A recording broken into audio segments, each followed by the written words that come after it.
Halo semuanya, kita jumpa lagi dengan Share Story 21 yang akan melanjutkan kembali kisah terbelenggu dosa bagian kedua. Bagaimana kisahnya? Mari kita simak. Setelah kejadian itu, sikap Mas Budi semakin manis dan mesra saja. Aku tak boleh bekerja capek, bahkan aku cuma ditugaskan duduk di tempat kasir. Bila rumah makan sedang ramai, aku baru bantu-bantu sekedarnya. Aku sampai merasa tak enak hati dengan Pak Marno dan Bu Siti. Mas Budi sangat memanjakan aku dengan materi dan kasih sayang. Apalagi bila Mbak Lastri, istri Mas Budi, pulang ke kampung. Begitu perhatiannya, sehingga aku dibuat mampu kepayang. Aku gadis desa yang miskin, yang telah merasakan begitu lama mengalami kesulitan hidup, menjadi tamak dan lupa diri. Di benakku yang ada cuma uang dan uang saja.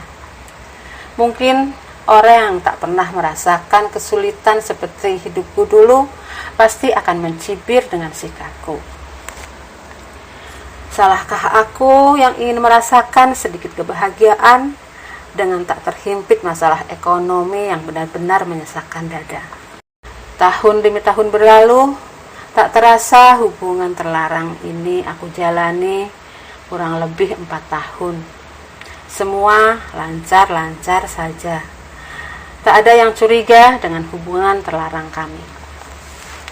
Tetapi sepandai-pandai tupai melompat, pasti akhirnya akan jatuh juga. Demikian juga dengan hubungan kami. Pada suatu malam Mbak Lastri melihat aku dan Mas Budi sedang di kamar. Karena Mbak Lastri saat itu datang tidak memberi kabar seperti biasanya. Ditariknya aku dari tempat tidur, dijambak dan dicakar serta dipukul dengan membabi buta. Terasa sakit dan perih sekujur tubuhku. Aku cuma bisa menangis tanpa perlawanan karena aku menyadari posisiku memang salah. Tetapi Mas Budi cuma bisa tertegun memandang kami tanpa berusaha untuk melerai. Kulihat ada ketakutan di raut wajahnya. Saat itu juga Mbak Lastri mengusir aku keluar. Aku pun merapikan semua barang-barangku, kumasukkan ke dalam koper besar. Aku beranjak keluar dari kamar. Sekilas kulihat Mbak Lastri duduk menangis sambil memegangi dadanya. Melihat semua itu, aku pun tersadar betapa aku tak punya perasaan selama ini. Betapa aku telah berlaku kejam terhadap sesamaku, sesama kaum perempuan. Seandainya hal itu terjadi padaku, pasti aku juga tak akan bisa menahan beban yang aku alami.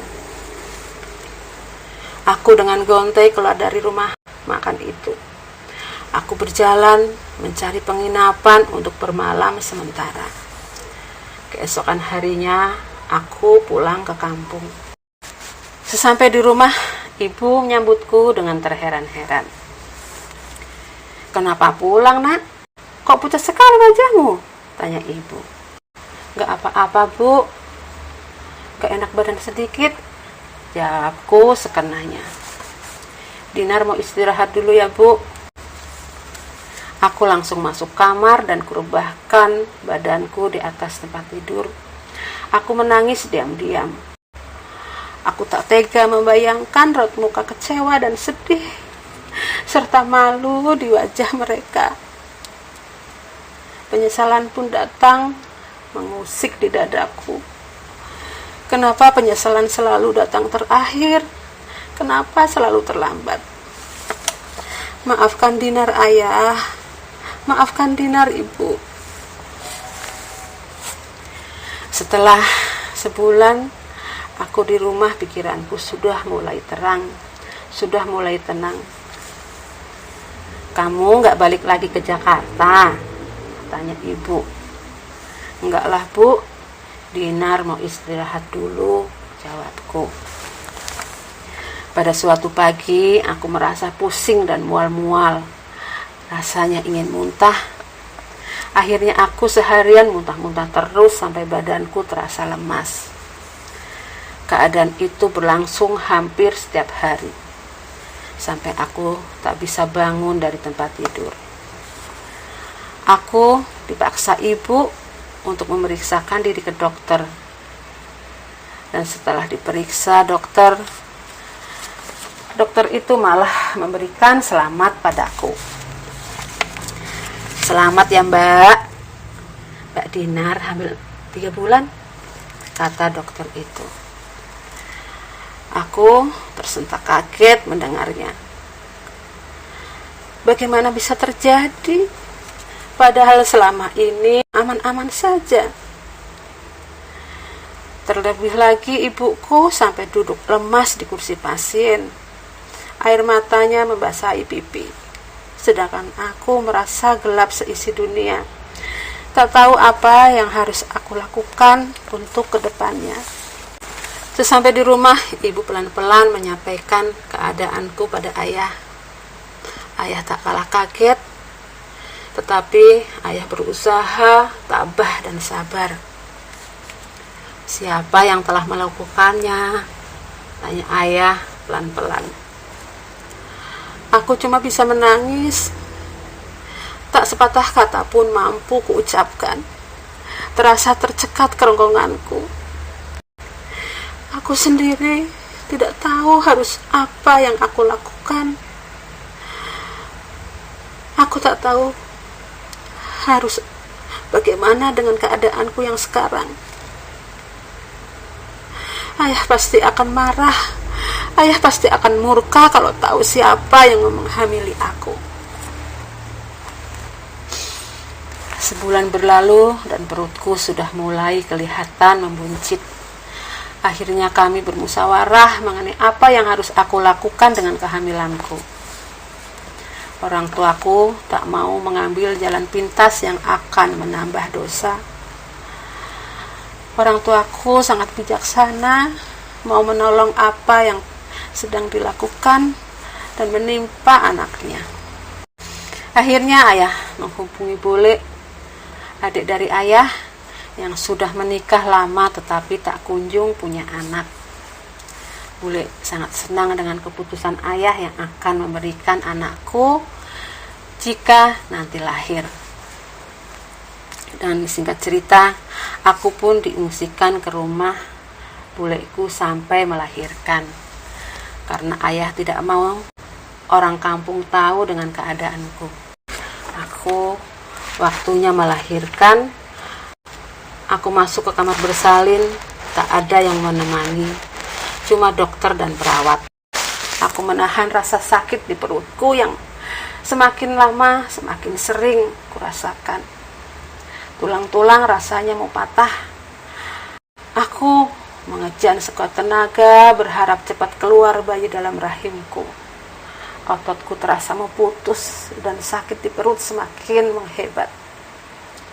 Terasa mau lepas nyawaku. Seakan aku lemas, tak bisa merasakan antara hidup dan mati. Alhamdulillah, perjuanganku berhasil. Keluar dari rahimku bayi laki-laki yang ganteng dan sehat.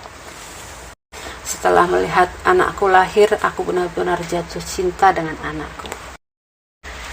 Terbersit di hatiku, serasa berat rasanya untuk memberikan anakku kepada buleku. Tetapi bagaimana lagi? Aku kasihan dengan buleku yang sudah berharap-harap dengan senang. Dan juga aku berpikir bagaimana perkembangan mental anakku bila hidup bersamaku.